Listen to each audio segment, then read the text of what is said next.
Hi everyone, this is Coach Julio, and I'm going to show you a couple of new exercises for your chest using slides.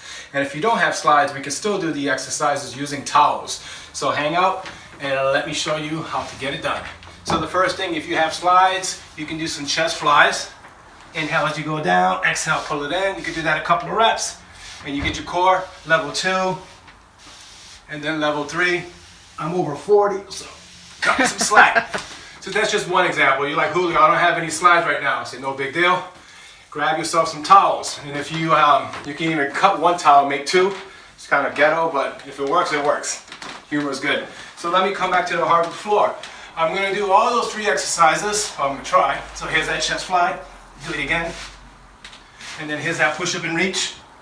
And here's that push-up and Spider-Man. So obviously you wouldn't have the carpet there, but you get the idea. So excellent way to get fit. Thank you.